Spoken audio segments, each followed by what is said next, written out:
कहानियाँ जो दिल की धड़कनों को तेज कर दें और दिमाग को सोचने पर मजबूर कर दें। आप देख रहे हैं राम जय एस्पायर टॉक्स, जहां हर कहानी एक राज होती है। एपिसोड 1041। हिमांशु, तुम वही हो जिसने पहले झांकने की कोशिश की थी, है ना? नीले कपड़े वाले आदमी ने धीरे से अपने बर्फीले नीले पंख वाले पंखे को पंखा झला और एक उदासीन आवाज गूंजी, जिससे इस क्षेत्र की हर निगाह कुछ हद तक हैरान भावों के साथ ध्रुवांत पर टिक गई। वह एक इंसान लगता है। वह अंधकार पक्षी वंश और राक्षसी गैंडा वंश के साथ है, लेकिन वह फीनिक्स वंश को भी भड़काने की हिम्मत करने के लिए काफी साहसी है। वह हिमांशु एक दयालु चरित्र नहीं है। कहा जाता है कि वह पहले ही 8वीं श्रेणी सम्राट क्षेत्र के संपर्क में आ चुका है और फीनिक्स वंश द्वारा उसे प्रदान की गई एक अर्धसंत कलाकृति आइस फीनिक्स आध्यात्मिक पंखे का भी मालिक है। यह भी कहा जाता है कि उसकी युद्ध शक्ति इतनी असाधारण है कि वह एक वास्तविक 8वीं श्रेणी के सम्राट का सामना करने की भी हिम्मत करता है। उस आदमी को यह नहीं पता लगता कि उसके लिए क्या अच्छा है और क्या बुरा। आसपास से फुसफुसाहटें गूंज उठीं और कई निगाहें खुशी से ध्रुवांत को देख रही थीं। वे सोच रहे थे कि यदि कोई साथी जो केवल 6ठी श्रेणी सम्राट पर था, हिमांशु जैसे भयंकर व्यक्ति को भड़काने की हिम्मत करता है, तो वह बस मौत को गले लगा रहा है। सामने के पत्थर के प्लेटफार्मों में से एक पर नौरंगीन मोर वंश की दिव्य सुंदरता ने बिना किसी भावना के ध्रुवांत पर एक नजर डाली और बिना किसी रुचि के अपनी आंखें हटा लीं। एकमात्र 6ठी श्रेणी सम्राट क्षेत्र का मानव उसके ध्यान देने योग्य नहीं था। रोक वंश में कुछ अभिजात वर्ग ने अपनी बाहें मोड़ लीं जब उन्होंने रुचि के साथ ध्रुवांत को देखा, मानो वे कोई शो देख रहे हों। शेष शीर्षस्तरीय दिव्य पशु वंशों के लिए उन्होंने इस दृश्य को उदासीनता से देखा। यह इस तथ्य के कारण था कि ध्रुवांत किसी भी तरह से उनसे संबंधित नहीं था, इसलिए वे स्वाभाविक रूप से शक्तिशाली फीनिक्स वंश को सिर्फ उसके कारण नाराज नहीं करेंगे। उन उपहासपूर्ण निगाहों के नीचे कालिका और बाकी लोगों के चेहरे बहुत अच्छे नहीं लग रहे थे, क्योंकि उन्होंने कभी उम्मीद नहीं की थी कि नीले कपड़े वाला आदमी अपनी धारणा में इतना उत्सुक होगा और ध्रुवांत को देखते ही झांकने की उत्पत्ति को महसूस करेगा। उन्होंने ध्रुवांत को देखा। यद्यपि बाद वाले ने भी अपनी भौहें सिकोड़ ली थीं, उसकी पिचकाली पुतलियों में कोई लहरें नहीं थीं और उसने नीले कपड़े वाले आदमी की ठंडी निगाहों से घबराहट के कोई संकेत नहीं दिखाए। असंख्य पशु कब्रगाह किसी का बगीचा नहीं है। क्या आप शायद दूसरों को इसकी जांच करने से रोकने की कोशिश कर रहे हैं? उस ठंडी निगाह के नीचे ध्रुवांत की पलकें उठीं और धीरे धीरे कहा। जिस क्षण उसने बात की, उपस्थित कई टीमों की भौहें फड़क उठीं। उन्होंने शुरू में सोचा था कि यह 6ठी श्रेणी सम्राट क्षेत्र का मानव घबराहट में अपनी जान की भीख मांगना शुरू कर देगा। उन्होंने कभी कल्पना नहीं की थी कि वह हिमांशु के शब्दों का खंडन करेगा। उस साथी को अपनी हिम्मत कहाँ से मिली?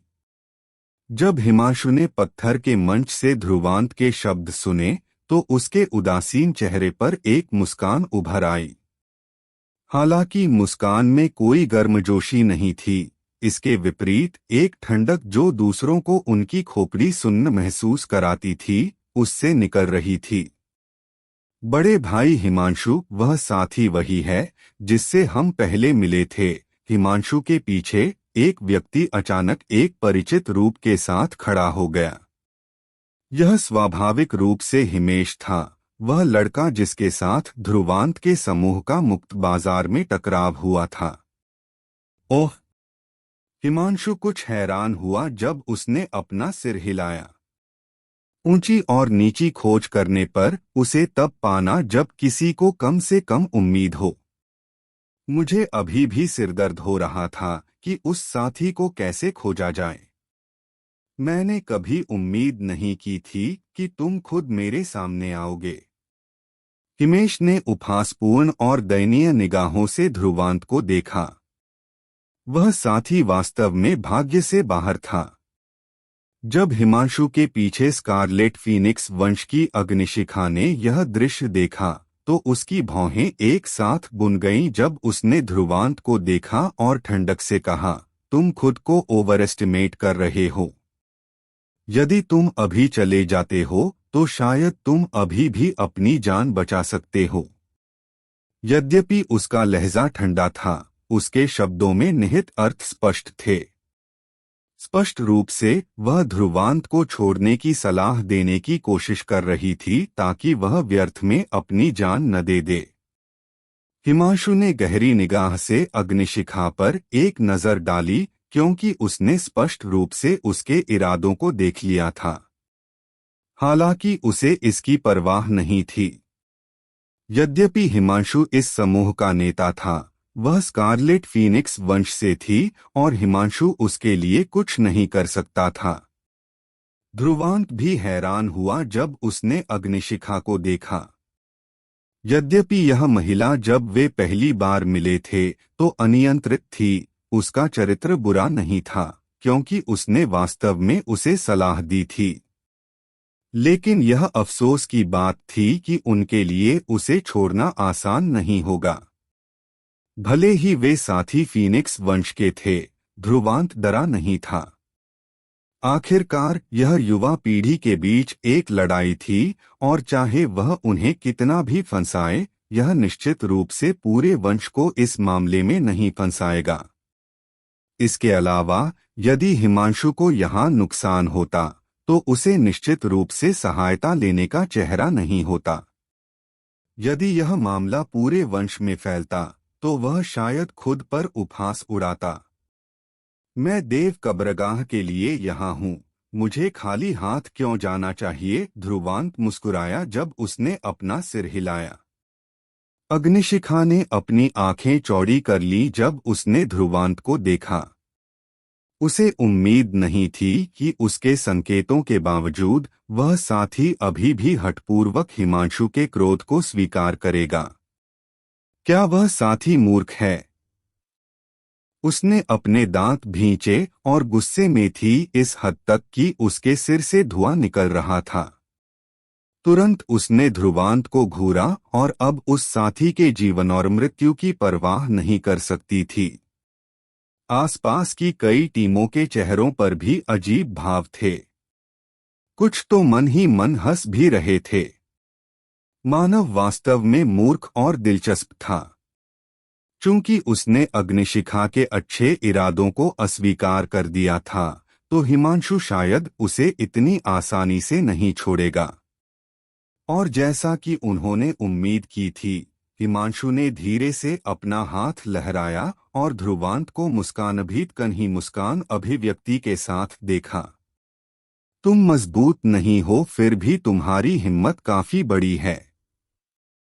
मैं तुम्हें देव कब्रगाह में प्रवेश करने की अनुमति दे सकता हूं और मैं तुम्हें देव कब्रगाह की बाहरी परत पर बाधा को पार करने में भी मदद कर सकता हूं। लेकिन मुझे तुमसे कुछ चाहिए होगा। तुम क्या सोचते हो? ध्रुवांत की निगाहें चमकी जब उसने हिमांशु को देखा। उसकी आंखों की गहराइयों में लालच के निशान थे। हिमांशु उसके पास मौजूद किसी चीज की ओर आकर्षित लग रहा था। ध्रुवांत के विचार परिचालित हुए और पता चला कि यह क्या था। एक उच्च संभावना थी कि हिमांशु शायद उस पर सच्चे फीनिक्स आत्मा के बारे में बात कर रहा था, जिसे सच्चे फीनिक्स के रक्तसार से परिष्कृत किया गया था। यदि इसे फीनिक्स वंश के किसी व्यक्ति द्वारा अवशोषित किया जाता है, तो एक मौका है कि यह उनकी रक्तरेखा को बढ़ा सकता है। हालांकि हिमांशु के लिए इसे ले जाना एक जंगली सपना था, क्योंकि यह उसकी ड्रैगन फीनिक्स काया का एक महत्वपूर्ण हिस्सा था।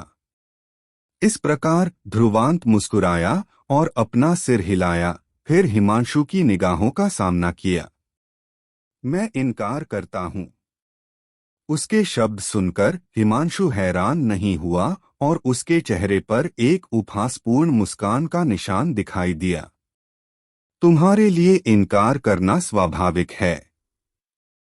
हालांकि क्या तुम्हें लगता है कि तुम इनकार करने के योग्य हो? एक बार जब उसने अपने शब्द समाप्त कर दिए तो उसके शरीर से अचानक एक भयानक ठंडी आभा फूट पड़ी। यह हिमांशु के सामने संघनित हो गई थी। सफेद ठंडी धुंध आगे बढ़ी और ध्रुवांत की पार्टी की ओर बह गई। सफेद धुंध अत्यंत दबंग थी। इसने अपने रास्ते में आध्यात्मिक ऊर्जा को भी जमा दिया था। आसपास के विशेषज्ञ सभी डर के मारे पीछे हट गए थे। हिमांशु वास्तव में शक्तिशाली था। ठंडी आभा ऐसी चीज थी जिसे शिखर स्तर का 7वीं श्रेणी सम्राट भी इतनी लापरवाही से संपर्क करने की हिम्मत नहीं करता। जब कालिका, शांतनु और बाकी लोगों ने यह दृश्य देखा तो उनके शरीर तुरंत तन गए और उनके चारों ओर आध्यात्मिक ऊर्जा उमड़ पड़ी। वे अपने दांत भींचकर वापस लड़ने के लिए तैयार थे। यद्यपि फीनिक्स वंश के साथ भिड़ना उनके लिए अनुकूल नहीं हो सकता है, वे स्थिर नहीं बैठ सकते थे और कुछ नहीं कर सकते थे। इसलिए ध्रुवांत ने अपने शरीर को ताने हुए एक कदम आगे बढ़ाया और अपने चारों ओर कोई आध्यात्मिक ऊर्जा परिचालित नहीं की, मानो उसने अपने सभी बचाव छोड़ दिए हों। तुम मौत को गले लगा रहे हो। जब आसपास की टीमों ने देखा कि एकमात्र 6ठी श्रेणी सम्राट ने बिना किसी बचाव का उपयोग किए हिमांशु के हमले का सामना करने की हिम्मत की, तो उन्होंने तुरंत अपना सिर हिलाया। वह साथी वास्तव में मौत को गले लगा रहा था। हिमांशु भी ध्रुवांत की प्रतिक्रिया से चौंक गया, उसकी भौहें सिकोड़ने से पहले। उसकी आंखों में एक ठंडी रोशनी चमक उठी, फिर उसने अब और संकोच नहीं किया और अपनी उंगली झटकाई। ठंडी आभा फिर ध्रुवांत के सीने की ओर बढ़ी। यदि यह हमला जुड़ता तो यह निश्चित रूप से ध्रुवांत को भारी रूप से घायल करने में सक्षम होता। जैसे ही ठंडी आभा बह गई, ध्रुवांत ने बिना किसी अभिव्यक्ति के अपना हाथ उठाया और उसकी हथेली खुल गई। उसकी हथेली में एक हथेली के आकार का चांदी का दिल था जो धीरे धीरे धड़क रहा था। हर एक धड़कन के साथ यह गड़गड़ाहट की चौंकाने वाली गड़गड़ाहट उत्सर्जित करता और विनाशकारी लहरों ने सभी के चेहरे बदल दिए। यह बिजली भक्षक पशु हृदय है। वह क्या है? कितनी भयानक ऊर्जा! क्या वह साथी पागल है? वह हम सबको नीचे खींचना चाहता है। कई टीमों के भावों में भारी बदलाव आया था। वे सभी व्यावहारिक रूप से एक ही समय में पीछे हट गए थे। यद्यपि वे ध्रुवांत के हाथ में मौजूद वस्तु को पहचान नहीं सके, वे बता सकते थे कि यदि वह विनाशकारी उतार चढ़ाव फट जाता तो शायद यहाँ हर कोई उसके साथ खींच लिया जाता। आसपास अराजकता थी, लेकिन ध्रुवांत के चेहरे पर कोई अभिव्यक्ति नहीं लिखी थी। उसने बस चांदी के दिल को ठंडी आभा की ओर धकेल दिया था, अपने कार्यों से सभी के ठंडे पसीने छुड़ा दिए। हिमांशु की आंखें ध्रुवांत पर टिकी हुई थीं। उसने स्वाभाविक रूप से महसूस किया था कि चांदी का दिल कितना भयानक था। उसमें निहित ऊर्जा ऐसी चीज थी जिससे वह भी डरता था। वह स्वाभाविक रूप से बता सकता था कि ध्रुवांत इस पर निर्भर था, इस प्रकार वह जरा सा भी डरा नहीं था। लेकिन अगर उसने अपना हमला अब रोक दिया तो क्या इसका मतलब यह नहीं होगा कि वह ध्रुवांत से डरता था? मुझे विश्वास नहीं है कि तुम इतने पागल होने की हिम्मत करोगे हिमांशु का चेहरा काला था और ठंडी आभा अभी भी ध्रुवांत की ओर बढ़ रही थी। सरसराहट। ठंडी आभा और चांदी का दिल करीब आ गए, लेकिन उनके टकराने से पहले आकाश से एक पांच रंगीन चमक उतरी और एक सरसराहट में इसने ठंडी आभा के हिस्से को पूरी तरह से मिटा दिया था। बूम! एक डंडा उतरा और उसने ठंडी आभा के हिस्से को भी तितर-बितर कर दिया था। भूश! भूश! कई शक्तिशाली हमले तुरंत उतरे, एक पल में ठंडी आभा को पूरी तरह से मिटा दिया। जब ठंडी आभा मिटा दी गई तो हिमांशु का चेहरा और भी काला हो गया और उसने अपना सिर घुमाया और अन्य शीर्षस्तरीय दिव्य पशु वंशों को देखा। वे ही थे जिन्होंने अपनी चाल चली थी। यदि तुम लोगों के पास निपटने के लिए समस्याएं हैं तो इसे कहीं और करो। यह देव कब्रगाह का प्रवेश द्वार है। यदि यह नष्ट हो जाता है तो क्या तुम, हिमांशु, यहाँ हर किसी के नुकसान की भरपाई करने को तैयार हो? नौरंगीन मोर वंश की दिव्य सुंदरता ने अपनी रंगीन आंखों से हिमांशु को देखा और ठंडक से कहा, हे, शायद नहीं। बाबेल वानर वंश के एक पतले आदमी ने पत्थर के डंडे को गले लगाया और मुस्कान के साथ बात की, उसकी आंखें सिकुड़ने से पहले। भाई हिमांशु, आराम करो। यह लड़ने की जगह नहीं है। दिव्य आकाश सारस वंश के विशेषज्ञ ने भी बात की थी। कई शीर्षस्तरीय दिव्य पशु वंशों के विशेषज्ञों ने सभी ने बात की, जिससे हिमांशु की आंखों में ठंडक और घनी हो गई। लेकिन उन आकृतियों का सामना करते हुए जिनसे वह भी डरता था, वह स्वाभाविक रूप से जानता था कि उन सभी को नाराज करना बुद्धिमानी नहीं थी। इस प्रकार उसने एक गहरी सांस ली, फिर ध्रुवांत पर एक भयावह नजर डाली और बिना किसी शब्द के फिर से बैठ गया। लेकिन हर कोई जानता था कि हिमांशु निश्चित रूप से अपने दिल में उग्र था। तुरंत संदिग्ध निगाहें ध्रुवांत पर निर्देशित की गईं। कौन कल्पना कर सकता था कि हिमांशु की जबरन कार्रवाइयों का सामना करते हुए न केवल ध्रुवांत ने कोई कदम नहीं उठाया, उसने हिमांशु को लापरवाही से एक वस्तु निकालकर ऐसी दयनीय स्थिति में भी मजबूर कर दिया। इसके अलावा उसने शीर्षस्तरीय दिव्य पशु वंश के अभिजात वर्ग को बिना किसी विकल्प के हिमांशु को रोक दिया था। इस प्रकार उनके बीच द्वेष पैदा हो गया। यदि उनके बीच कोई संघर्ष उत्पन्न होता है तो इसका उपयोग आग भड़काने के कारण के रूप में भी किया जा सकता है। ध्रुवांत की इस सरल चाल ने कई लोगों को अपने दिलों में अंदर ही अंदर चौंका दिया था और जब उन्होंने ध्रुवांत को देखा तो वे अब उसे कम आंकने की हिम्मत नहीं करते थे। यह इतना अधिक था कि नौरंगीन मोर वंश की दिव्य सुंदरता ने भी अपनी रंगीन आंखों से उस पर गहरी नजर डाली थी।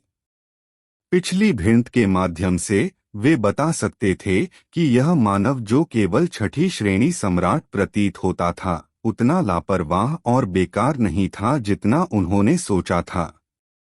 शीर्षस्तरीय विशेषज्ञ सभी ने एक नजर डाली और अंदर ही अंदर सहमत हुए कि ध्रुवांत नामक यह मानव निश्चित रूप से सरल नहीं था।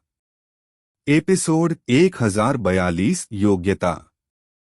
देव कब्रगाह के बाहर हिमांशु के चेहरे के काले और शांत होने के साथ माहौल थोड़ा अजीब हो गया। कई संदिग्ध निगाहें लगातार ध्रुवांत की दिशा में घुमाई जा रही थीं।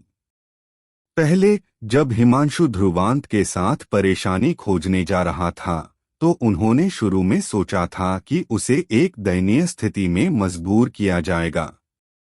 फीनिक्स वंश की वर्तमान संरचना और हिमांशु की ताकत के साथ साधारण टीमों के लिए उनका सामना करना व्यावहारिक रूप से असंभव था। लेकिन कौन सोच सकता था कि जिस स्थिति में ध्रुवांत एक दुविधा में फंसा होना चाहिए था, वह वास्तव में इतनी आसानी से हल हो गई।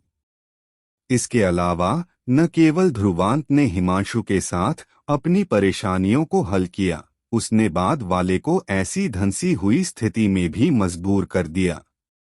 अन्य शीर्ष स्तरीय टीमों की बाधाओं का सामना करते हुए हिमांशु ने भी उन सभी को भड़काने की हिम्मत नहीं की।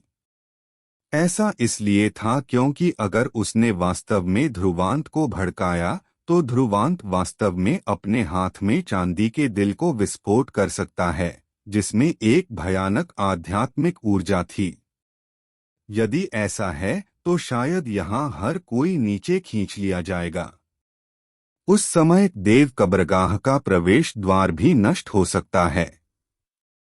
यद्यपि कई लोग संदिग्ध थे कि क्या ध्रुवांत ने वास्तव में चांदी के दिल को विस्फोट करने की हिम्मत की, इस तरह के मामले के बारे में वे अगर पर दाव नहीं लगाना चाहते थे। तो चूंकि ऐसा है, उनके पास हिमांशु को रोकने के अलावा कोई चारा नहीं था। यदि ध्रुवांत वास्तव में पागल हो गया तो किसी का भी अच्छा समय नहीं होगा। इस प्रकार शीर्ष स्तरीय दिव्य पशु वंशों की टीमों के दिलों में कितनी भी अनिच्छा क्यों न हो, उनके पास एक कदम उठाने और हिमांशु को रोकने के अलावा कोई चारा नहीं था। भले ही इससे बाद वाला उनके साथ द्वेष रख सकता है।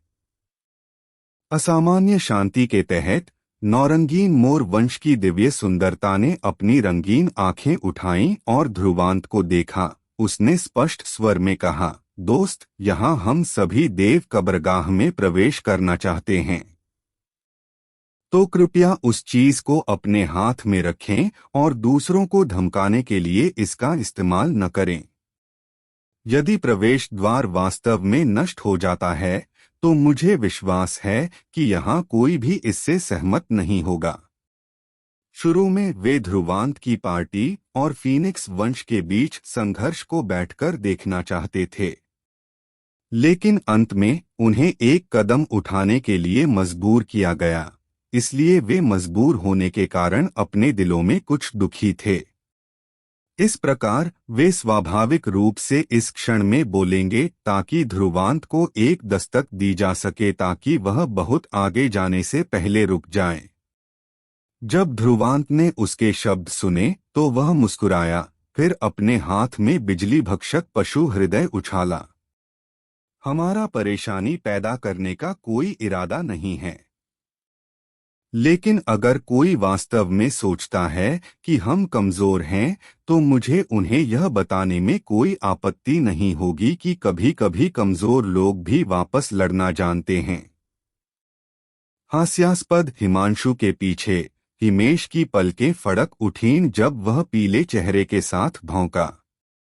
ध्रुवांत के शब्द स्पष्ट रूप से उन पर लक्षित थे। हिमांशु का चेहरा उदासीनता में वापस आ गया था, लेकिन वह नाराज नहीं था। उसने केवल ध्रुवांत पर गहरी नजर डाली। उसके दिल की गहराइयों में बढ़ती हुई हत्या की मंशा थी। मैं इन शब्दों को याद रखूंगा। हिमांशु ने हिमेश को रोकने के लिए अपना हाथ लहराया, फिर उदासीनता से कहा, मुझे उम्मीद है कि तुम उस वस्तु को हर समय अपने साथ रख सकते हो। हिमांशु के शब्द सुनकर कई टीमों की पलकें फड़क उठीं। यद्यपि हिमांशु ने कोई भावना नहीं दिखाई, कोई भी बता सकता था कि ध्रुवांत के लिए उसके दिल में हत्या की मंशा पैदा हो गई थी। इसके बारे में सोचते हुए उन्होंने अपना सिर हिलाया। यद्यपि ध्रुवांत नामक उस बच्चे के पास कुछ साधन थे, वह अभी भी थोड़ा बहुत कोमल था, जिस कारण से उसने अभी हिमांशु का सामना करने की हिम्मत की वह यह था कि वह अपने हाथ में चांदी के दिल पर निर्भर था। यद्यपि वे उस वस्तु से परिचित नहीं थे, वे मोटे तौर पर अनुमान लगा सकते थे कि यह बेहद शक्तिशाली होना चाहिए, लेकिन उपयोग इस हद तक सीमित भी था कि यह केवल एक बार उपयोग की जाने वाली वस्तु हो सकती है। यदि यह बिना किसी सीमा के एक वस्तु होती तो ध्रुवांत हिमांशु को इतनी आसानी से कैसे जाने देता। उसे बस इसे फेंकना था, और चाहे फीनिक्स वंश के पास कितने भी विशेषज्ञ क्यों न हो, वे सभी भारी हताहतों के साथ बमबारी करेंगे। लेकिन अभी उसने इसे केवल बाहर लाया था और इसका इस्तेमाल नहीं किया था। वह स्पष्ट रूप से इसे एक प्रकार के खतरे के रूप में उपयोग करने जा रहा था और इसका उपयोग अत्यंत सीमित हो सकता है। इसलिए जिस क्षण ध्रुवांत ने इसका इस्तेमाल किया, वह हिमांशु के लिए अपने दांत प्रकट करने का समय होगा। तुम्हें इसके बारे में चिंता करने की जरूरत नहीं है।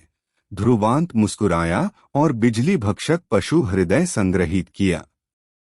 वह वस्तु बहुत शक्तिशाली थी और इसे हिमांशु पर इस्तेमाल करना कुछ हद तक व्यर्थ था।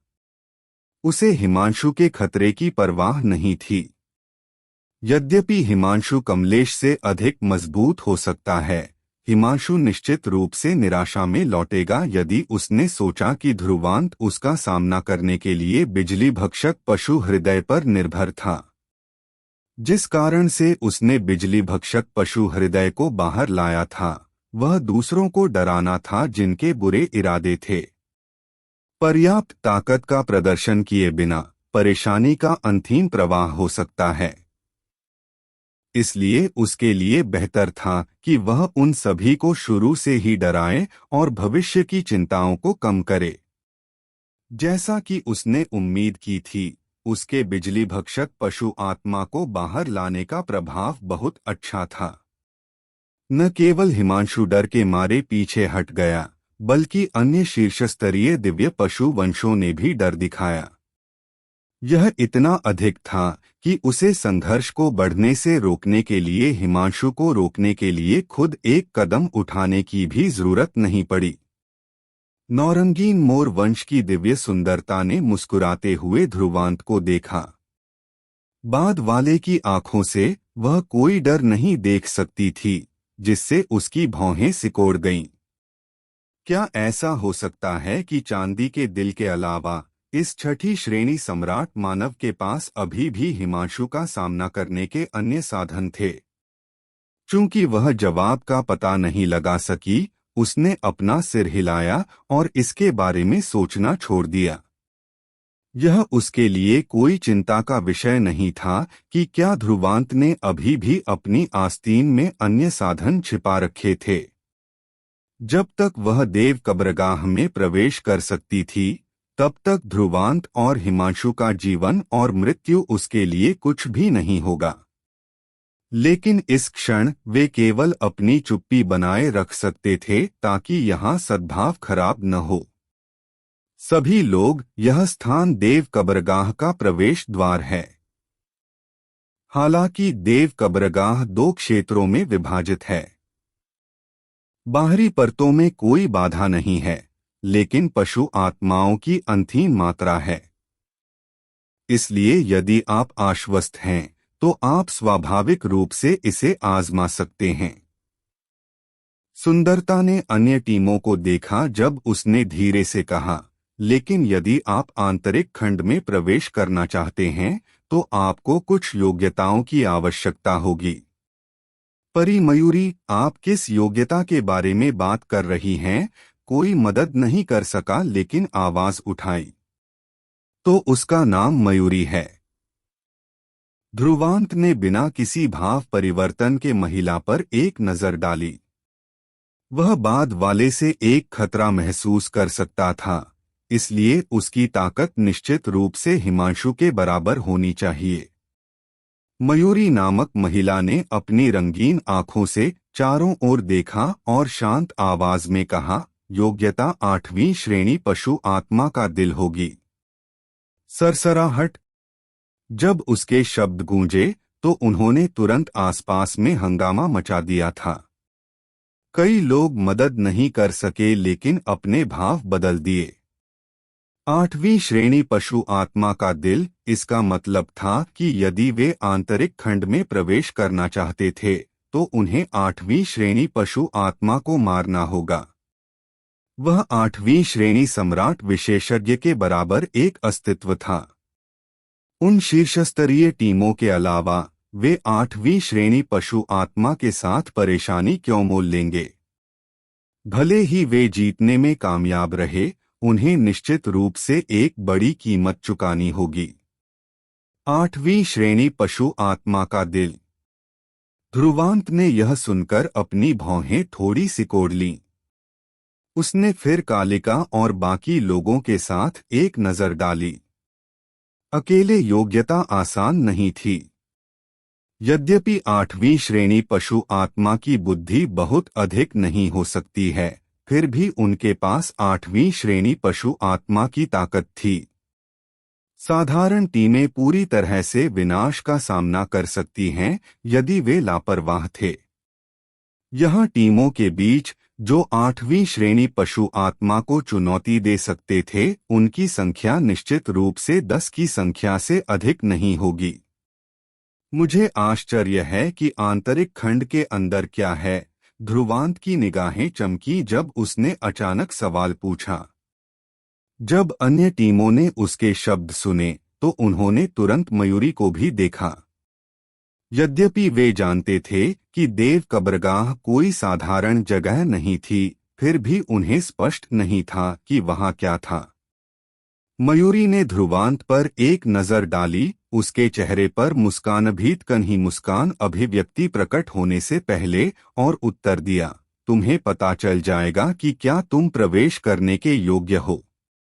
उसके लहजे में उपहास के निशान थे, क्योंकि वह स्वाभाविक रूप से नहीं सोचती थी कि ध्रुवांत आंतरिक खंड में प्रवेश कर सकता है।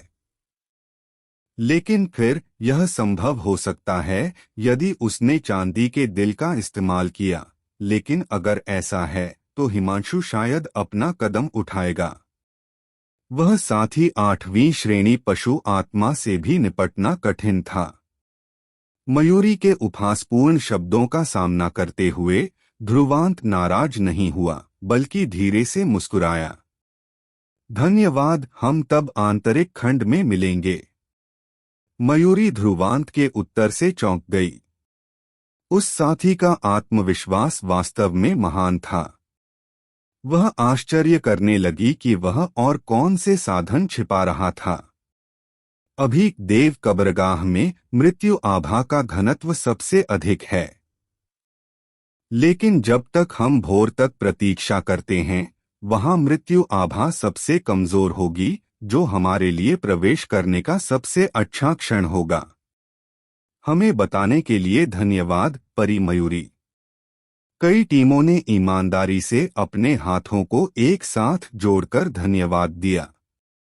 मयूरी का उन्हें बताने का कोई दायित्व नहीं था और शीर्षस्तरीय दिव्य पशु वंश से उनकी स्थिति और ताकत के साथ उन्हें बस इतना करना था कि खुद को सुरक्षित रखें और देव कब्रगाह में खजाने की तलाश करें। उनके शब्द सुनकर मयूरी हल्के से मुस्कुराई।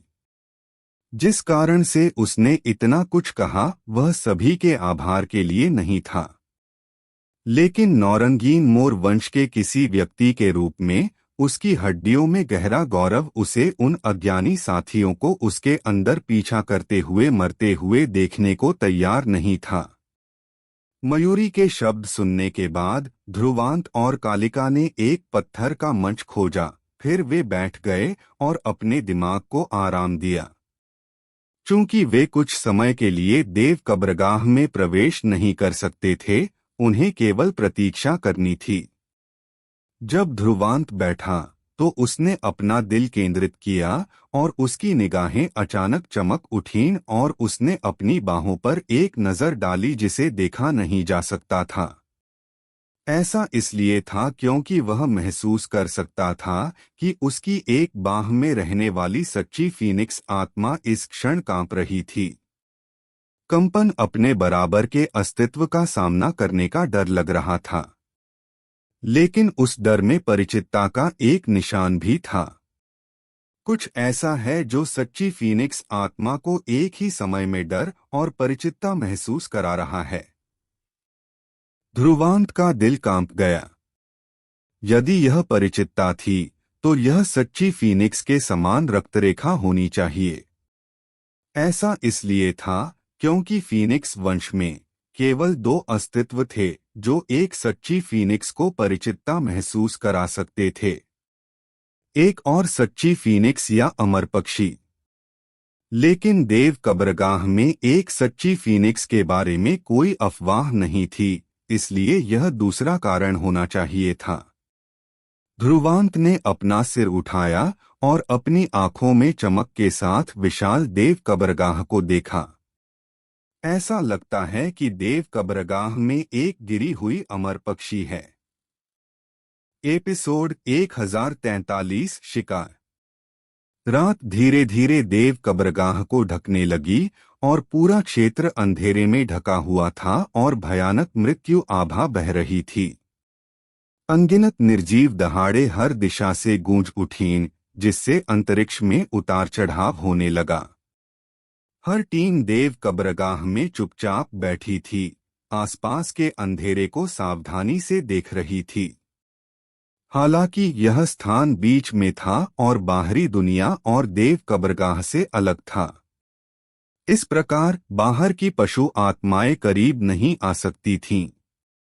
लेकिन जिन दहाड़ों ने उन्हें उनकी खोपड़ी सुन्न महसूस कराई, वे अभी भी उन्हें असहज कर रही थीं। उन्हें डर था कि पशु आत्माओं की एक लहर आ सकती है और उन्हें ढक सकती है।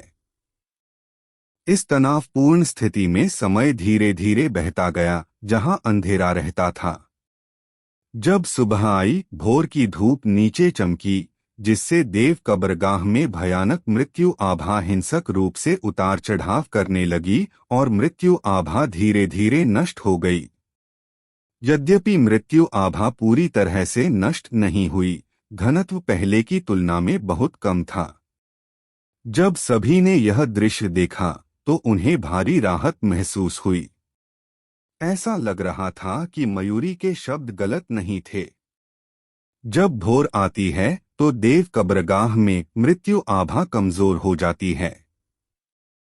जैसे ही देव कब्रगाह में मृत्यु आभा कमजोर हुई, शीर्षस्तरीय दिव्य पशु वंशों की कुछ टीमें अचानक अपनी अपनी पत्थर की प्लेटफार्मों से आंखें खोल लीं और उनमें रोशनी चमक रही थी। हिमांशु ने देव कब्रगाह पर एक नजर डाली और खड़ा हो गया। उसने बात करने की जहमत नहीं उठाई। उसने अपना हाथ लहराया और पहले उड़ गया, देव कब्रगाह में घुस गया।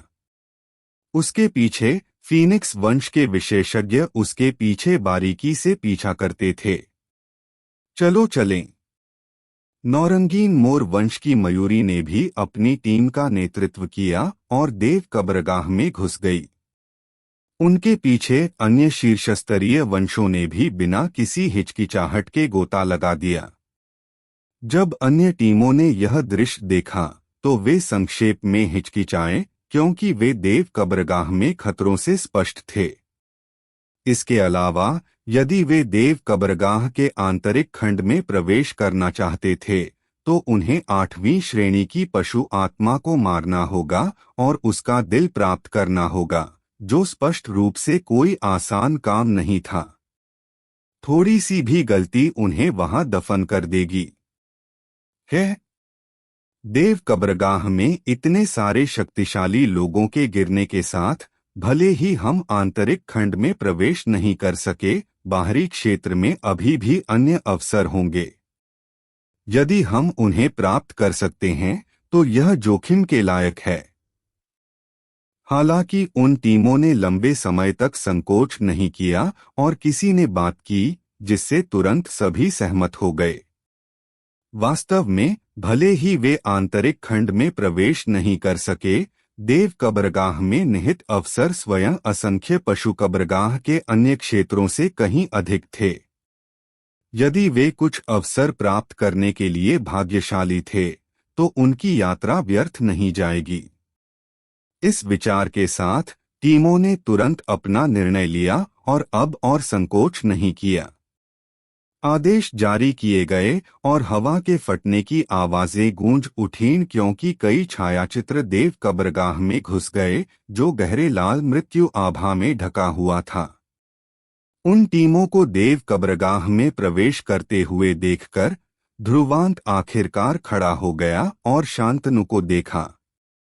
उसे यकीन नहीं था कि बाद वाला जोखिम लेने और देव कब्रगाह में उनके पीछे चलने को तैयार होगा, खासकर हिमांशु को नाराज करने के आधार पर। वह हिमांशु दुर्जय है, लेकिन मुझे नहीं लगता कि तुम ध्रुवांत उससे कमजोर हो। शांतनु मुस्कुराया।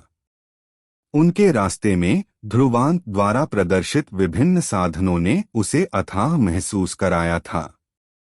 इसलिए भले ही वह जानता था कि हिमांशु शक्तिशाली था, शांतनु ने नहीं सोचा था कि बाद वाला ध्रुवांत जैसे राक्षस को दबा सकता है। जब ध्रुवांत ने उसके शब्द सुने तो वह मुस्कुराया और अपना सिर हिलाया।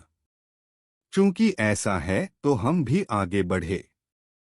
चाहे हिमांशु उन्हें निशाना बना रहा हो या नहीं, उन्हें देव कब्रगाह में प्रवेश करना था, चाहे कुछ भी हो। यह सच्चे फीनिक्स आत्मा की धारणा के कारण था। वह जानता था कि देव कब्रगाह में वास्तव में एक गिरी हुई अमर पक्षी थी। वह स्वाभाविक रूप से उन सुरागों को नहीं छोड़ सकता था जिन्हें वह इतने लंबे समय के बाद इतनी मेहनत से खोज रहा था, सिर्फ हिमांशु के कारण। सरसराहट। जब ध्रुवांत ने अपने शब्द समाप्त किए तो उसकी छाया पहले ही उड़ गई थी, प्रकाश की एक लकीर में बदल गई और देव कब्रगाह में प्रवेश कर गई, जो गहरे लाल मृत्यु आभा में ढकी हुई थी। उस पल जब वह देव कब्रगाह में प्रवेश किया, ध्रुवांत महसूस कर सकता था कि आसपास का तापमान गिर गया था और चारों ओर फैल रही गहरी लाल मृत्यु आभा मैगॉट्स के एक समूह की तरह थी जब यह उन पर आई, जिससे उनके शरीर में आध्यात्मिक ऊर्जा सुस्त हो गई। फूश। ध्रुवांत की पार्टी ने फिर से मृत्यु विकर्षक ज्वाला जलाई और सफेद लपटें उसके कंधे पर चढ़ गईं, जिससे ज्वाला की एक चमक बन गई जिसने उसे ढक लिया था। उसी समय इसने गहरी लाल मृत्यु आभा के हिस्से को भी अवरुद्ध कर दिया था। यह मृत्यु आभा इतनी दुर्जय है कि मृत्यु विकर्षक ज्वाला के प्रभाव भी कमजोर हो गए हैं। शांतनु ने गंभीर अभिव्यक्ति के साथ बात की जब उसने अपने कंधे पर मृत्यु विकर्षक ज्वाला पर एक नजर डाली। भले ही वे लपटें जल रही थीं, वे अभी भी उसके शरीर में ठंडक की अनुभूति को दूर नहीं कर सकती थीं। ध्रुवांत ने अपना सिर हिलाया। मृत्यु आभा के क्षरण ने उनकी युद्ध शक्ति को भी कमजोर कर दिया था। ऐसा लग रहा था कि यदि वे लड़ाई में शामिल होते हैं तो उन्हें इसे जितनी जल्दी हो सके खत्म करना होगा। लेकिन देव कब्रगाह के बाहर अनगिनत पशु आत्माएं हैं। इसके अलावा 8वीं श्रेणी से भी मजबूत पशु आत्माएं हैं। यदि हम लापरवाही से पशु आत्माओं की लहर में गिर जाते हैं तो शायद हम बच नहीं पाएंगे। क्या तुम्हारा जीवंशमन नेत्र अभी भी यहाँ प्रभावी है? कालिका का चेहरा थोड़ा गंभीर हो गया जब उसने पूछा। यहाँ खतरे का स्तर स्पष्ट रूप से उन सभी स्थानों से आगे निकल गया था जहाँ वे पहले गए थे। ध्रुवांत मुस्कुराया और उसके भौहों के केंद्र पर एक काली रोशनी चमकी, जीवंशमन नेत्र फिर से प्रकट होने से पहले। जैसे ही काली रोशनी उमड़ी, ऐसा लग रहा था कि इसने अंतरिक्ष को भेद दिया है और आसपास की जांच की है। जीवंशमन नेत्र यहाँ भी दबा हुआ है, लेकिन यह अभी भी प्रभावी होना चाहिए। ध्रुवांत की आंखों में एक काली रोशनी चमकी और उसने उत्तर पश्चिम की ओर देखा। चलो चलें। हमें अवसर खोजने होंगे और देखना होगा कि क्या हम एक व्यक्तिगत 8वीं श्रेणी पशु आत्मा का सामना कर सकते हैं। अपने शब्द समाप्त करते हुए वह उड़ गया और कालिका और बाकी लोग उसके आंदोलनों को देखने के बाद उसके पीछे बारीकी से पीछा करते रहे। चूंकि ध्रुवांत का जीवंशमन नेत्र अभी भी यहाँ प्रभावी था, वे उसका पीछा करते हुए अपने दिलों को आराम दे सकते थे और पशु आत्माओं के झुंड में प्रवेश करने की चिंता नहीं करते थे। जब ध्रुवांत के समूह ने देव कब्रगाह के बाहरी सेक्टर का पता लगाना शुरू किया, तो एक और टीम भी गहरे लाल मृत्यु आभा के माध्यम से तेजी से आगे बढ़ रही थी। उन्होंने रास्ते में अपने आध्यात्मिक ऊर्जा उतार चढ़ाव को नहीं छिपाया था। पशु आत्माएं थीं जो अंतहीन रूप से उनकी दिशा की ओर आ रही थीं। हालांकि उस टीम ने पशु आत्माओं को पूरी तरह से नजरअंदाज कर दिया था।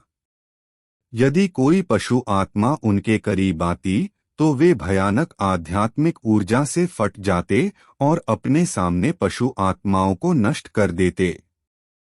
उस टीम के सामने हिमांशु खड़ा था। उसने उदासीन अभिव्यक्ति के साथ धीरे से बर्फीले नीले पंखे को लहराया। उसकी निगाहें उन पशु आत्माओं पर नहीं रुकीं जो उनके रास्ते में दौड़ पड़ी, बल्कि दूर तक देखा। बड़े भाई हिमांशु उसके पीछे, हिमेश ऊपर आया और क्रूर अभिव्यक्ति के साथ बोला, ध्रुवांत को भी इस जगह में प्रवेश करना चाहिए था। उस बच्चे के पास आस्तीन में कुछ साधन हैं, इसलिए हमें सावधान रहना होगा। हिमांशु ने धीरे से अपना पंखा लहराया जब उसने धीरे से कहा, कालिका के साथ उसके संबंध काफी गहरे हैं। मेरा मानना है कि जिस कारण से अंधकार पक्षी वंश यहाँ आया है वह हमारे जैसा ही होना चाहिए। हिमेश ने अपनी भौहें सिकोड़ लीं। वे वास्तव में अमर पक्षी के रक्तसार के विचार पर हाथ मारने की हिम्मत करते हैं। अंधकार पक्षी वंश में स्वयं अमर पक्षी की रक्तरेखा बहती है। यदि वे इसकी विरासत रक्तरेखा प्राप्त कर सकते हैं तो वे अपनी रक्तरेखा को पूर्ण करने में सक्षम होंगे और अमर पक्षी में विकसित होने की संभावना रखेंगे। हिमांशु के होठों के कोने पर उपहास का एक निशान दिखाई दिया जब उसने जारी रखा, अंधकार पक्षी वंश इन सभी वर्षों से हमेशा इस मामले के बारे में सोच रहा है, हमारे वंश को पकड़ने की कोशिश कर रहा है। अब जब अमर पक्षी की खबर है तो वे कैसे उत्सुक नहीं हो सकते। हिमेश की निगाहें ठंडी हो गईं जब उसने उत्तर दिया, तो क्या हमें उनसे छुटकारा पाने की आवश्यकता नहीं है? हिमांशु ने अपना सिर हिलाया। ऐसा करने की कोई जल्दी नहीं है। चूंकि वे आंतरिक खंड में प्रवेश करने की कोशिश कर रहे हैं तो उन्हें 8वीं श्रेणी पशु आत्मा को मारना होगा। उनके गठन के साथ उन्हें निश्चित रूप से इसे प्राप्त करने के लिए एक कीमत चुकानी होगी। और मुझे लगता है कि उस बच्चे के हाथों में वह वस्तु प्राचीन काल के बिजली भक्षक पशु का दिल होना चाहिए, जिसमें भयानक बिजली ऊर्जाएं होती हैं। यदि यह फट जाता है तो 8वीं श्रेणी का सम्राट भी गंभीर रूप से घायल हो जाएगा। यद्यपि मेरे पास खुद को बचाने के लिए कुछ है, फिर भी इसमें जोखिम है। लेकिन यह कोई समस्या नहीं है। उनकी ताकत के साथ उन्हें निश्चित रूप से इसका उपयोग करना होगा यदि वे बिना किसी कीमत चुकाए 8वीं श्रेणी पशु आत्मा को मारना चाहते हैं। उस समय वे एक तुरुप का पत्ता खो देंगे और ध्रुवांत केवल 6ठी श्रेणी सम्राट क्षेत्र में होने के कारण मैं उसे अपने हाथ के एक झटके से पीड़ित होने दे सकता हूं। जब हिमेश ने हिमांशु के शब्द सुने तो उसकी आंखें मदद नहीं कर सकीं, लेकिन चमक उठीं और मुस्कुराईं। ऐसा लगता है कि वह बच्चा बड़े भाई हिमांशु की हथेलियों से बच नहीं पाएगा।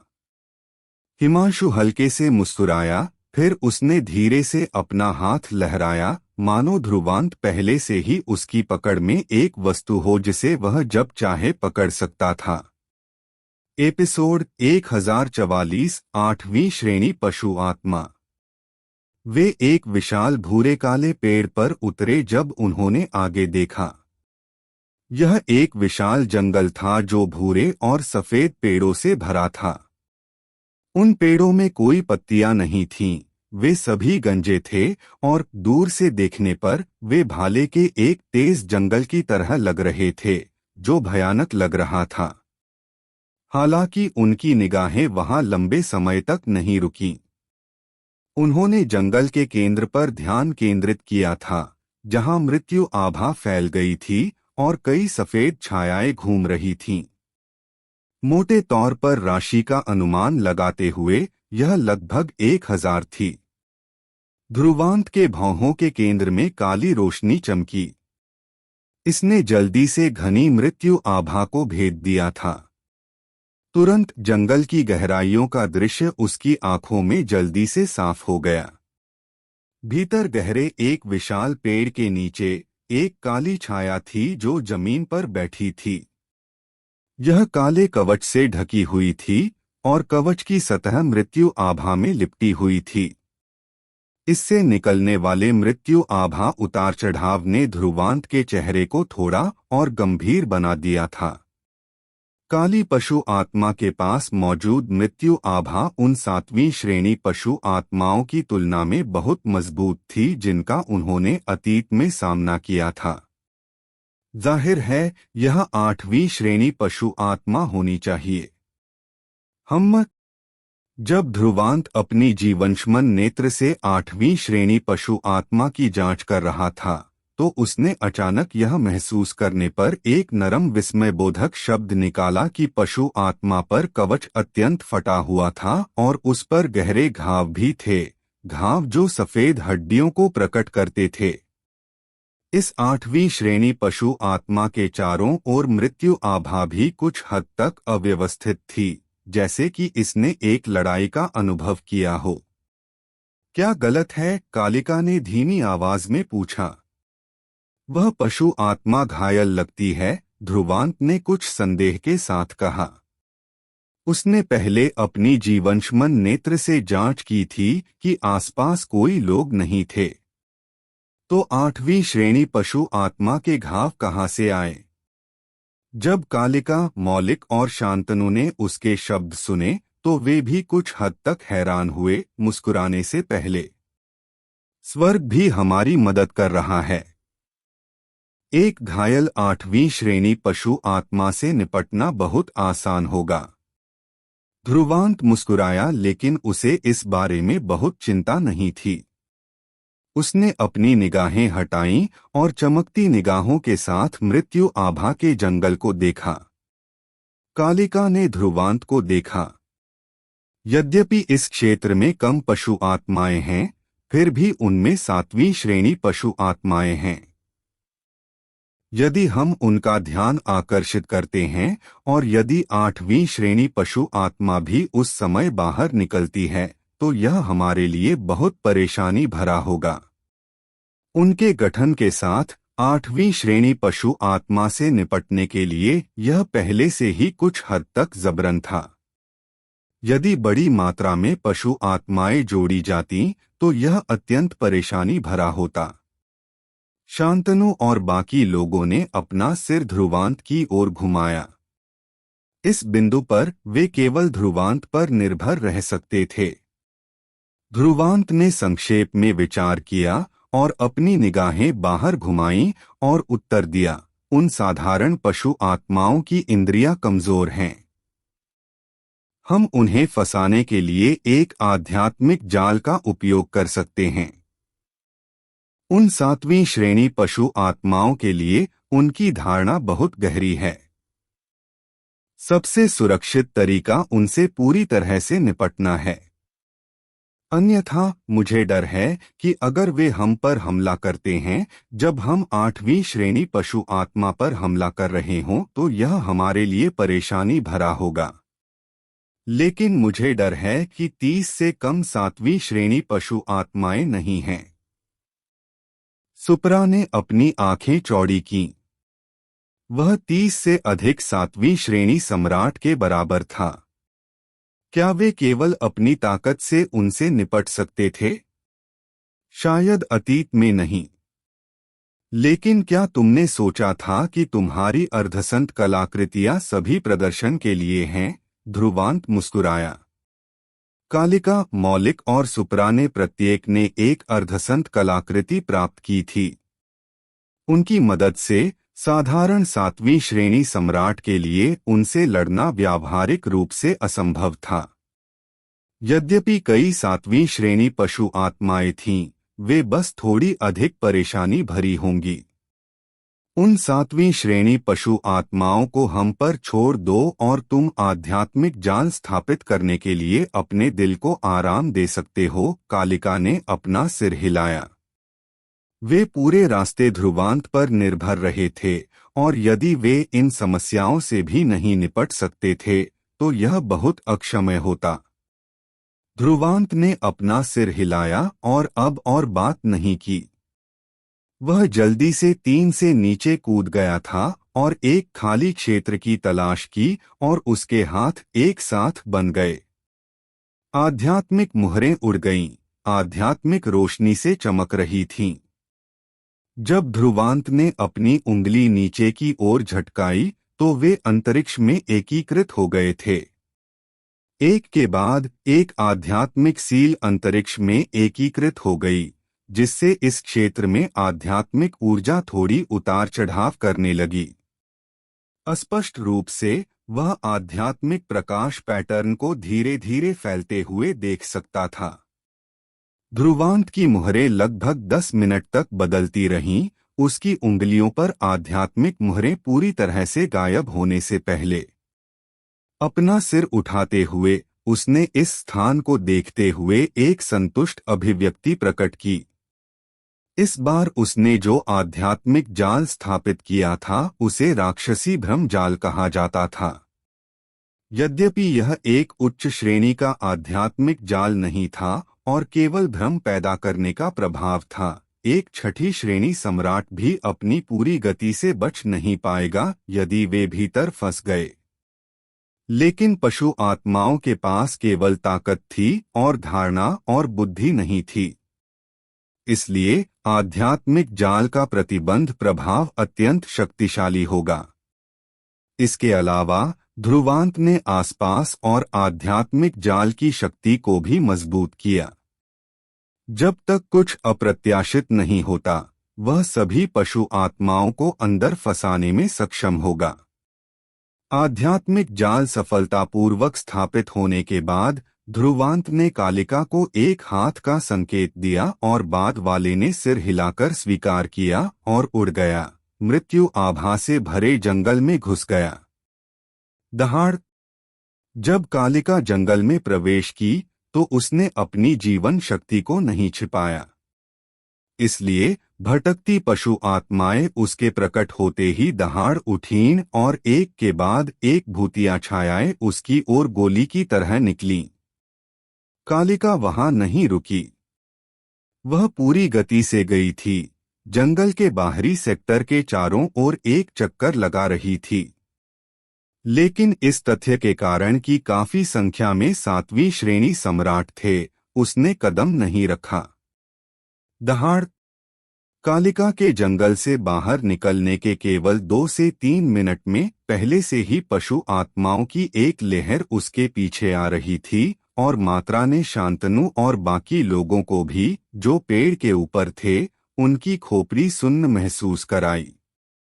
कालिका उस आध्यात्मिक जाल की दिशा में उड़ गई जिसे ध्रुवांत ने पहले से स्थापित किया था। बड़ी मात्रा में पशु आत्माओं को जाल में ले गई। उस पल जब पशु आत्माएं जाल में प्रवेश की, ध्रुवांत की मुहरें बदल गईं और उसने तुरंत आध्यात्मिक जाल को सक्रिय कर दिया था। बस तुरंत अंतरिक्ष में एक चमकदार आध्यात्मिक प्रकाश खिल गया और अनगिनत जटिल आध्यात्मिक ऊर्जा पैटर्न आपस में जुड़ गए, कई आध्यात्मिक रून्स में बन गए और अंत में एक विशाल जाल में जो आसपास को ढक लिया। ध्रुवांत और कालिका दोनों जाल से उड़ गए थे जिस क्षण इसने आसपास को ढक लिया था।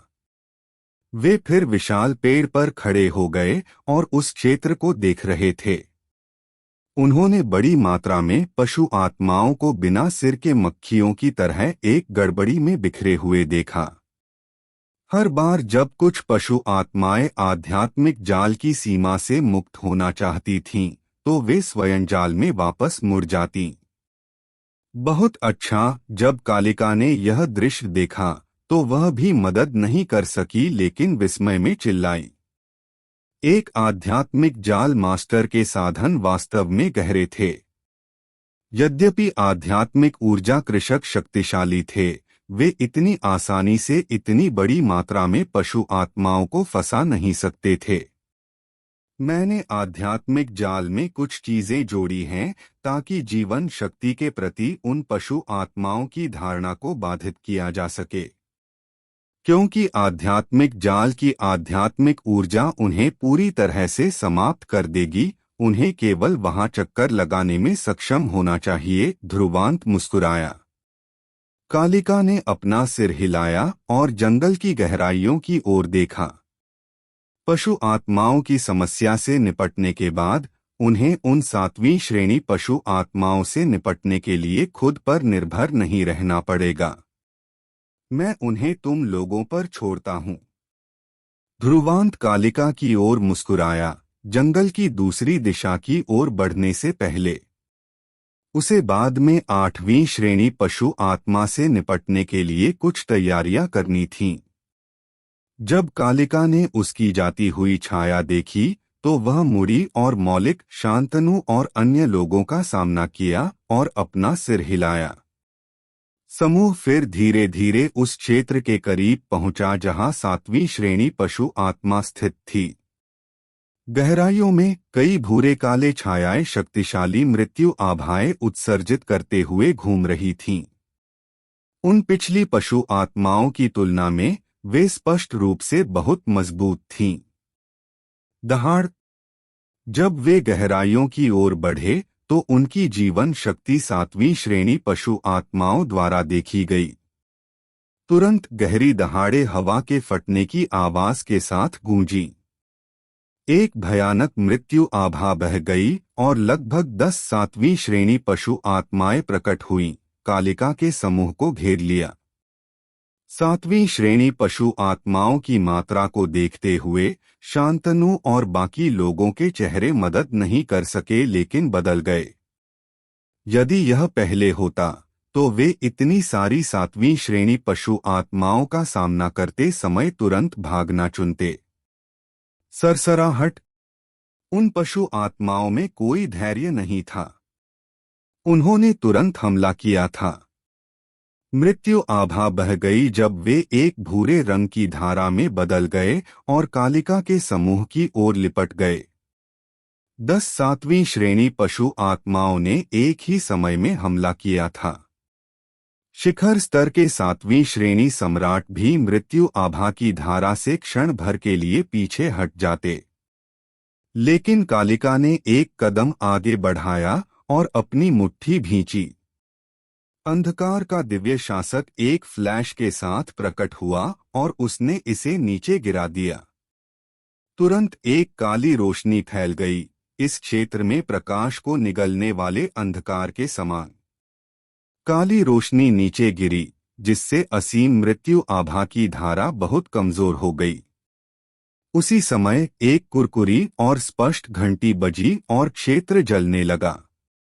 भयानक लाल लपटें आकाश से उतरीं, मृत्यु आभा को भस्म कर दिया।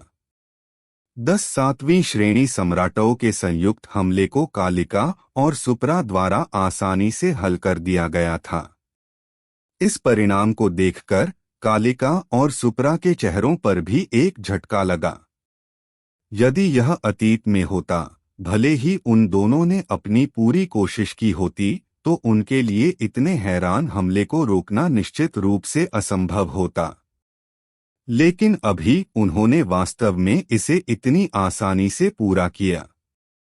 वास्तव में एक अर्धसंत कलाकृति के योग्य कालिका मदद नहीं कर सकी, लेकिन आह भरी।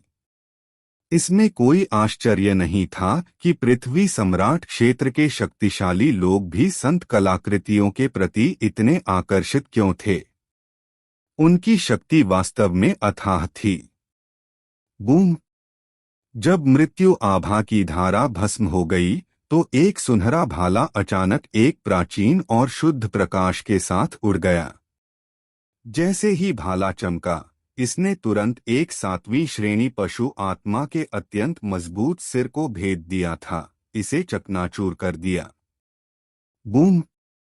एक काला डंडा उतरा, एक डंडे की छाया नीचे डाली और जमीन पर एक विशाल दरार दिखाई दी। डंडे से टकराई 7वीं श्रेणी पशु आत्मा जल्दी से ढह गई थी। मौलिक और शांतनु अचानक चले गए थे और उन दोनों ने तुरंत एक हैरान परिणाम प्राप्त किया था। उन चारों ने सदमे में एक नजर डाली। उनके हाथों में अर्धसंत कलाकृतियां कितनी शक्तिशाली थीं, यह जानने के बाद वे अब और नहीं डरे और भयंकर बाघों की तरह बाहर निकल गए, तुरंत शेष 7वीं श्रेणी पशु आत्माओं के साथ भिड़ गए। असीम आध्यात्मिक ऊर्जा फट गई और राक्षसी गैंडा वंश के 3 विशेषज्ञ उन चारों को अपनी ताकत दिखाते हुए देखकर दंग रह गए। 7वीं श्रेणी पशु आत्माओं का समूह, जिसके पास शुरू में लाभ था, तुरंत हार गया था। सिर्फ कुछ मिनटों में 10 7वीं श्रेणी पशु आत्माएं मिटा दी गई थीं। इतनी अच्छी शुरुआत के साथ कालिका के समूह ने अब और संकोच नहीं किया और तुरंत शेष 7वीं श्रेणी पशु आत्माओं को साफ करने के लिए बाहर निकल गया ताकि उन्हें सबसे तेज गति से साफ किया जा सके। जब कालिका का समूह जंगल में 7वीं श्रेणी पशु आत्माओं से निपट रहा था, ध्रुवांत की तैयारियां भी धीरे धीरे पूरी हो गईं। पा पा ध्रुवांत एक पेड़ की शाखा पर खड़ा था जब उसने धीरे से अपने हाथों को झाड़ा और उसकी निगाहें दूर तक गईं। उस दिशा में भयानक मृत्यु आभा बह रही थी और एक छाया अस्पष्ट रूप से देखी जा सकती थी, जो दूसरों को दबाव की एक शक्तिशाली भावना देती थी। उस छाया को देखते हुए ध्रुवांत ने तुरंत अपनी आंखें सिकोड़ लीं जब वह मुस्कुराया। अब तुम्हारी बारी है। एपिसोड 1045 समूह में शिकार। जब ध्रुवांत ने सब कुछ तैयार कर लिया था, हवा के फटने की आवाजें गूंजी और कालिका, मौलिक और शांतनु उड़कर आ गए। उन चारों के चेहरों पर खुशी थी। पहले जब उन्होंने दर्जनों 7वीं श्रेणी पशु आत्माओं से निपटा था, तो उन्होंने पहले ही अनुभव कर लिया था कि अर्धसंत कलाकृतियां कितनी शक्तिशाली थीं। उन वस्तुओं के साथ उन्हें शिखर स्तर के 7वीं श्रेणी सम्राट से भी डरने की जरूरत नहीं होगी। जब ध्रुवांत ने उनका आत्मविश्वास देखा, तो वह मुस्कुराया और जंगल में गहराई से देखा। वहां मृत्यु आभा सघन हो रही थी, जैसे कि 8वीं श्रेणी पशु आत्मा ने उनके आंदोलनों को महसूस कर लिया हो। अब चलो नेता से छुटकारा पाए। ध्रुवांत के शब्द सुनकर कालिका और बाकी लोगों के चेहरे धीरे धीरे गंभीर हो गए। वे स्पष्ट थे कि 8वीं श्रेणी पशु आत्मा अब 7वीं श्रेणी पशु आत्माओं के समान नहीं थी, ठीक वैसे ही जैसे 8वीं श्रेणी सम्राट 7वीं श्रेणी सम्राट से कई गुना मजबूत था। अर्धसंत कलाकृतियों के साथ वे 7वीं श्रेणी सम्राट क्षेत्र के भीतर अजेय हो सकते थे, लेकिन अगर वे एक वास्तविक 8वीं श्रेणी सम्राट का सामना करते तो वे अब और अजेय नहीं होते। लेकिन इस क्षण उन चारों में से किसी में भी डरने का इरादा नहीं था। उन्होंने एक नजर डाली, फिर उन्होंने गंभीरता से अपना सिर हिलाया। कई राक्षसी गैंडा वंश विशेषज्ञों के लिए वे पीछे हट गए थे। आगामी लड़ाई में उनके जैसे साधारण 7वीं श्रेणी सम्राट व्यावहारिक रूप से किसी काम के नहीं थे। जब सभी तैयार थे, ध्रुवांत ने अब और देर नहीं की और अपना हाथ लहराया। उसकी छाया प्रकाश की एक लकीर में बदल गई जब वह बाहर निकला और कुछ झलकों में वह जंगल की गहराइयों में घुस गया था और कालिका और बाकी लोग उसके पीछे बारीकी से पीछा कर रहे थे। सरसराहट, सरसराहट। ध्रुवांत की छाया उसके सामने विशाल पेड़ की ओर उतरी और मृत्यु आभा इतनी घनी थी कि यह संघनित हो गई थी और इतनी चिपचिपी थी कि दूसरों को ऐसा महसूस हुआ जैसे वे एक दलदल में हों। उसकी निगाहें विशाल पेड़ के नीचे टिकी हुई थीं, जहां काली छाया चुपचाप बैठी थी। एक भयानक मृत्यु आभा उसके शरीर में सांस लेते हुए बह रही थी। इसके साथ ही उसके शरीर से एक शक्तिशाली दबाव भी निकल रहा था। जब उनकी निगाहें उस काली छाया पर टिकी हुई थीं, तो उस काली छाया ने भी अपनी आंखें खोल ली थीं। उसकी आंखों का रिम खोखला था और एक मृत्यु आभा थी जो एक भंवर की तरह थी। उन्हें लगा कि यदि वे इसे बहुत देर तक घूरते रहे तो उनकी जीवन शक्ति जबरन उनसे छीन ली जाएगी और इसके द्वारा निगल ली जाएगी। उसकी आंखों में कोई बुद्धि नहीं थी, लेकिन एक अशुभ सनसनी थी। जो खतरा यह उत्सर्जित कर रहा था वह उन सभी पशु आत्माओं से कहीं अधिक था जिनका उन्होंने अतीत में सामना किया था। इसे देखते हुए कालिका और बाकी लोगों के चेहरे काले पड़ गए, क्योंकि वे महसूस कर सकते थे कि उनके सामने खड़ी यह 8वीं श्रेणी पशु आत्मा कितनी परेशानी भरी होगी। 8वीं श्रेणी पशु आत्मा धीरे धीरे खड़ी हुई और उसका शरीर कठोर लग रहा था, लेकिन इससे कोई सुस्ती महसूस नहीं हो रही थी। मानो यह गड़गड़ाहट की तरह गरज सकती है। दहाड़। उसके गले से एक गहरी दहाड़ गूंजी जब 8वीं श्रेणी पशु आत्मा ने अपनी काली पुतलियों से ध्रुवांत की पार्टी को देखा। उसकी दहाड़ धमकी से भरी हुई थी। यद्यपि इसमें कोई बुद्धि नहीं है, इसकी प्रवृत्ति कम नहीं होगी। ध्रुवांत कुछ चौंक गया। 8वीं श्रेणी पशु आत्मा पर घाव थे और यह जानता था कि यह लड़ने का सबसे अच्छा समय नहीं था, इसीलिए इसने उन्हें डराने का इरादा किया था। लेकिन आज मैं तुम्हारा दिल लूंगा। यद्यपि 8वीं श्रेणी पशु आत्मा ध्रुवांत के शब्दों को समझ नहीं सकती थी, यह इसे अपनी प्रवृत्ति से महसूस कर सकती थी और इसकी भूरी काली पुतलियां एक मृत्यु आभा से ढकी हुई थीं और इससे गूंजने वाली दहाड़ और भी गहरी हो गई। बूम! एक भयानक मृत्यु आभा बह गई और आसपास के पेड़ बह गए। 8वीं श्रेणी पशु आत्मा एक भूरे रंग की प्रकाश की लकीर में बदल गई थी जब यह आगे बढ़ी। इसकी गति गड़गड़ाहट के बराबर थी। यह फिर एक ही फ्लैश में उनसे बहुत दूर नहीं दिखाई दी और एक मुक्का मारा। एक भयानक मृत्यु आभा बह गई। दूर से देखने पर यह मृत्यु आभा से बने 1000 फुट के ड्रैगन की तरह दिखेगा। मृत्यु आभा ड्रैगन आगे बढ़ा, तुरंत जमीन पर रसातल दरारें फाड़ दी। जो कुछ भी इसे बाधित करता वह मृत्यु आभा के ड्रैगन द्वारा राख में बदल दिया जाता। जब 8वीं श्रेणी पशु आत्मा ने हमला किया तो इसने अपनी भयानक शक्ति का प्रदर्शन किया था।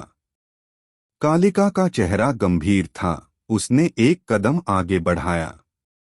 उसके शरीर में आध्यात्मिक ऊर्जा बिना किसी संयम के परिचालित हुई और उसके हाथ में अंधकार का दिव्य शासक एक अंधेरे प्रकाश की किरण के साथ आगे बढ़ा, आसपास के प्रकाश को पूरी तरह से निगल लिया। बस बस अंधकार का दिव्य शासक कांप गया जब काली रोशनी परिचालित हुई और यह तेजी से विस्तारित हुई और लगभग 10 फीट लंबी हो गई। जब यह नीचे गिरी तुरंत स्वर्ग और पृथ्वी में एक काला चांद उग आया और काले चांद के नीचे सारा प्रकाश गायब हो गया। जैसे ही काला चांद काले शासक के साथ नीचे उतरा, इसने जल्दी से मृत्यु आभा के ड्रैगन को भेद दिया और इसका विशाल शरीर एक तह से सिकुड़ गया। हालांकि भले ही यह आधा सिकुड़ गया हो, मृत्यु आभा जो यह दे रहा था वह अभी भी विशाल थी और जो शक्ति इसके पास थी वह अभी भी हैरान थी। Scarlet flames celestial bell. लेकिन इस क्षण एक नरम दहाड़ अचानक गूंजी और एक लाल घंटी आकाश में मंडराई। जैसे ही घंटी कांपी, इसने एक कुरकुरी घंटी उत्सर्जित की जो अनथीन लपटों के साथ आई जो बह गईं। तुरंत लपटों के महासागर ने स्वर्ग और पृथ्वी को भस्म कर दिया और इस क्षेत्र का तापमान तुरंत बढ़ गया, यहाँ तक कि वातावरण भी जल रहा था। बूम! भयानक आग का समुद्र विशाल ड्रैगन से टकराया। तुरंत एक भयानक और हिंसक वातावरण विस्फोट गूंजा। नीचे पीला भूरा जंगल जलने के साथ तापमान बेहद ऊंचा हो गया था। दहाड़! ड्रैगन के मुंह से मृत्यु आभा निकली जब इसने आग के महासागर को बुझा दिया। बूम! एक काला डंडा और एक प्राचीन सुनहरा भाला इस क्षण एक भयानक गति के साथ गोली की तरह निकले, मृत्यु आभा के ड्रैगन को फाड़ने और इसे भूरे रंग की रोशनी में नष्ट करने के लिए सहयोग किया। नीचे ध्रुवांत की आंखों में झटका चमक गया जब उसने देखा कि कालिका की 4 की टीम ने 4 अर्धसंत कलाकृतियों की मदद से भी 8वीं श्रेणी पशु आत्मा का मुश्किल से सामना किया था। हालांकि यह केवल अस्थायी होना चाहिए, क्योंकि 8वीं श्रेणी पशु आत्मा ने अभी तक अपनी पूरी क्षमता का प्रदर्शन नहीं किया था। दहाड़! जब यह विचार ध्रुवांत के दिल में चमका तो एक मृत्यु दहाड़ अचानक गूंजी। एक काली किरण मृत्यु आभा से निकली जिसने आकाश को ढक लिया था और उसने कालिका के 4 के समूह के सामने एक हथेली को बाहर धकेल दिया। गड़गड़ाहट! यह एक हथेली थी जो काली स्याही की तरह थी और आकाश तुरंत अंधेरा हो गया। आकाश में मृत्यु के रूंस फैल गए और यदि वे किसी के शरीर पर आक्रमण करते तो वह व्यक्ति निश्चित रूप से मर जाता। कालिका के 4 के समूह ने तुरंत अपने चेहरे बदल दिए और अब और संकोच नहीं किया। तुरंत उन्होंने अपने हाथों में अर्धसंत कलाकृतियों का उपयोग किया और प्रकाश तुरंत खिल गया जिसने मृत्यु के रूंस का मुश्किल से विरोध किया। लेकिन वह प्रतिरोध केवल कुछ सांसों के समय तक चला और उनके चारों ओर आध्यात्मिक प्रकाश अचानक अंधेरा हो गया। मृत्यु से ढकी हथेली ने उन्हें ढक लिया और वे चारों तुरंत भारी रूप से घायल हो गए और एक दयनीय स्थिति में उड़ गए। ओफ! ओफ!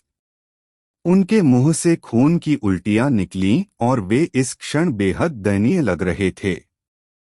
सौभाग्य से उनमें से प्रत्येक के पास मृत्यु आभा से बचाने के लिए एक अर्धसंत कलाकृति थी। इस क्षण वे पूरी तरह से समझ गए कि यह 8वीं श्रेणी पशु आत्मा कितनी शक्तिशाली थी। अर्धसंत कलाकृतियों के साथ भी वे अभी भी 8वीं श्रेणी पशु आत्मा के खिलाफ जीत नहीं सकते थे। दहाड़! 8वीं श्रेणी पशु आत्मा दहाड़ी और एक घनी मृत्यु आभा उनके पीछे असंख्य फुट की लहर में बदल गई। इसकी छाया फिर से आगे बढ़ गई थी। यह स्पष्ट रूप से आक्रमणकारियों को जितनी जल्दी हो सके मारने की कोशिश कर रहा था। बूम!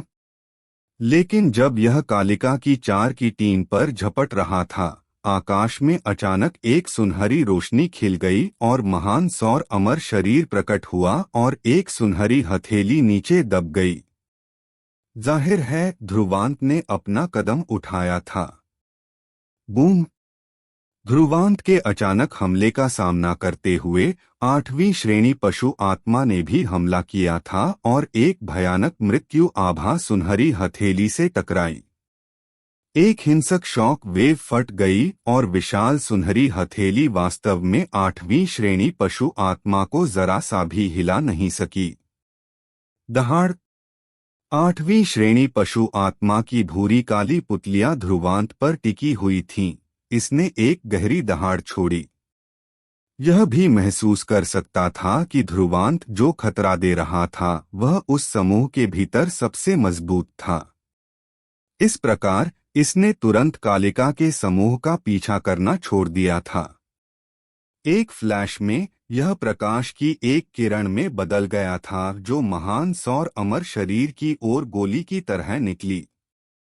8वीं श्रेणी पशु आत्मा ने अपना मुंह खोला और एक मृत्यु आभा हिंसक रूप से भीतर जमा हो गई, इसे मौत के बम की तरह संपीड़ित करने से पहले।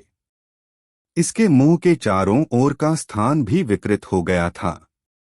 जब ध्रुवांत ने यह दृश्य देखा तो वह मदद नहीं कर सका, लेकिन अपनी आंखें सिकोड़ लीं। 8वीं श्रेणी पशु आत्मा वास्तव में परेशानी भरी थी। भले ही कमलेश यहाँ होता, वह शायद कुछ ही चालों में मारा जाता। गड़गड़ाहट। मृत्यु आभा 8वीं श्रेणी पशु आत्मा के मुंह में सीमा तक संघनित हो गई थी और यह मृत्यु प्रकाश की एक किरण में बदल गई जो बाहर निकली, अंतरिक्ष को भेदते हुए। जब यह ध्रुवांत की ओर गोली की तरह निकली, बूम बूम, 8वीं श्रेणी पशु आत्मा के भयानक हमलों का सामना करते हुए ध्रुवांत ने लापरवाह होने की हिम्मत नहीं की और महान सौर अमर शरीर में सुनहरे सूरज उग आए और सुनहरे तरल में फट गए जो बह गए। सुनहरा तरल ध्रुवांत के हाथ में एक सुनहरे राजदंड में बन गया था और उसने इसे नीचे लहराया, मृत्यु आभा की किरण से टकराया। आकाश में एक बड़ी आवाज उत्पन्न हुई और एक भयानक शॉक वेव बाहर निकली। नीचे का जंगल पूरी तरह से उखड़ गया था और असंख्य पेड़ प्रभाव से चकनाचूर हो गए थे। कालिका के 4 के समूह ने घबराई हुई निगाहों से आकाश को देखा। ध्रुवांत उनके समूह में सबसे मजबूत युद्ध शक्ति था और यदि वह भी 8वीं श्रेणी पशु आत्मा से नहीं निपट सकता तो एक उच्च संभावना है कि उनका शिकार मिशन विफल हो सकता है।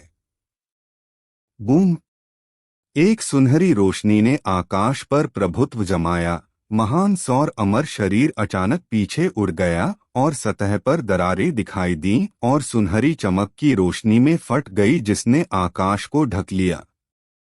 इसके विपरीत 8वीं श्रेणी पशु आत्मा ने केवल कुछ 100 कदम पीछे लिए। यद्यपि इसके चारों ओर मृत्यु आभा एक पल के लिए अस्थिर थी, इसे बहुत अधिक नुकसान नहीं हुआ था। इस दृश्य को देखते हुए कालिका और बाकी लोगों के दिल डूब गए। 8वीं श्रेणी पशु आत्मा की ताकत उनकी उम्मीदों से कहीं अधिक थी। ऐसा इसलिए था क्योंकि यह पहली बार था जब उन्होंने ध्रुवांत के सम्राट दिव्य शरीर को इतनी जल्दी नष्ट होते देखा था।